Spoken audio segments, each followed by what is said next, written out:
It's a lovely autumnal morning here in Marino, and this week we're joined by poet Sourojit. I got to know Jeet in Scrumptious, and I think everyone in Scrumptious has a kind of a hidden talent. So for Jeet, it seems to be channeling poetry at the drop of a hat.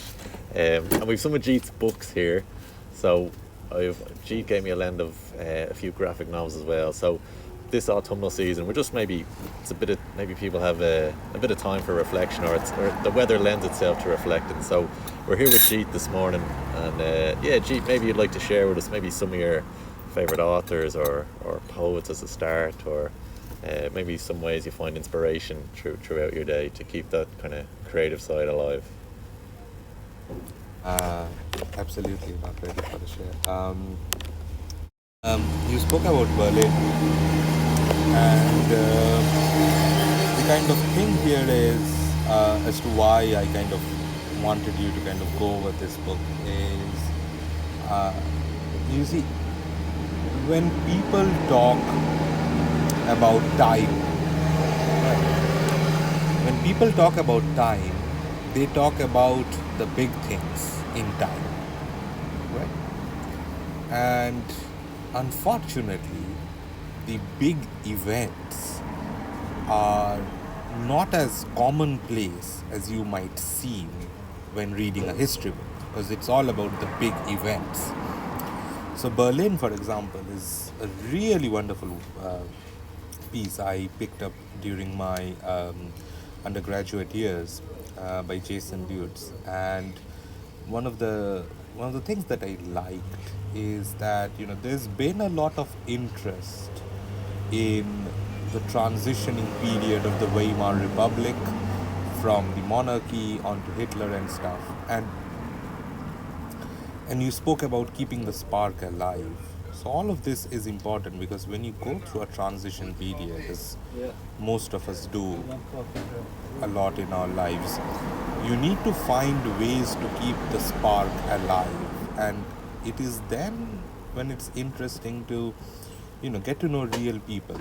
So you don't need to have done something worth a note in a history book in order to have been significant, or for your feelings to have value, or your transformation in itself to have value. And I think that's one of the biggest problems these days is in trying to go all out, you kind of forget what it is to be human. And it's kind of like this: win and you are good, win big and you are great. So there's that problem, and it's a competition is a zero sum game most of the time, but this is even worse than that, because even if you win, and if you don't win as big as what you should have won, then even that victory is useless. So yeah, like when you want to keep the spark alive, just force yourself to dip into your creativity sometimes. Like, it's not going to be good every day. People are not going to appreciate you. You're not going to feel the need to do it when things are not going well at, say, work or in life in general. And since you're not an established creator, you wouldn't want to do this anyways, because you'd be thinking, what's the point in all of this?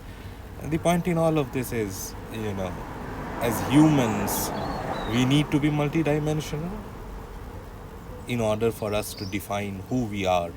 Because if we are unidimensional, that's just what we are, and the what can change, but the who can, the who remains, so as to say.